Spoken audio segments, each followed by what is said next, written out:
இந்த வீடியோவை வர்ற 19ஆம் தேதிக்கு முன்னாடி நீங்க பாக்குறீங்கன்னா பிரபஞ்சத்தோட மிகப்பெரிய அதிர்ஷ்டம் உங்களை தேடி வரப்போகுதுன்னு அர்த்தம். ஏன்னா வரக்கூடிய 3ஆம் பிறையப்போ நான் சொல்லப் போற இந்த 30 நிமிஷத்தை சரியா பயன்படுத்தினா உங்க விதியே தலைகீழா மாறிடும்.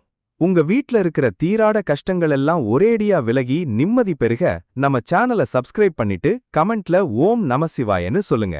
சாதாரணமா வானத்துல நிலவ பாக்குறத விட இந்த குறிப்பிட்ட நாள்ல பிறை சந்திரனை தரிசனம் செய்யறது சாட்சாத் அந்த கைலாயநாதனையே நேர்ல தரிசிக்கிறதுக்கு சமம். அன்னைக்கு கிடைக்கிற அபாரமான காஸ்மிக் சக்தி வாழ்நாள் முழுசும் ஈசனோட பரிபூரண ஆசீர்வாதத்தை தொய்வில்லாம நமக்கு வாங்கி கொடுக்கும். அப்படி என்ன 30 நிமிஷம்னு கேக்குறீங்களா?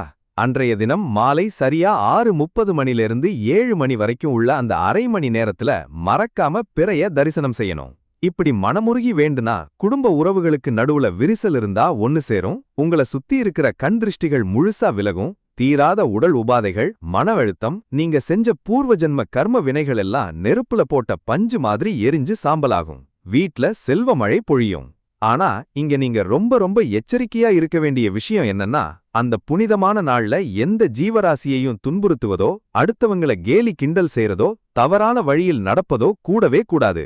அப்படி செஞ்சா பிரபஞ்சத்தின் சாபத்தை நேரடியா வேண்டியதாகி விடும். மாறாக அந்த 30 நிமிஷத்துல ஏழைகளுக்கோ பசியோடு இருப்பவர்களுக்கோ உங்களால முடிஞ்ச ஒரு சின்ன உதவியை செஞ்சு பாருங்க. நீங்க இதுவரைக்கும் கற்பனை கூட செஞ்சு பார்க்காத அளவுக்கு மிகப்பெரிய ராஜ மகுடம் உங்களை தேடி வரும். இந்த அற்புதமான 30 நிமிஷ தரிசனத்தை நீங்க கண்டிப்பா செய்வீங்களா? மறக்காம கமெண்ட்ல சொல்லுங்க. அரோகரா.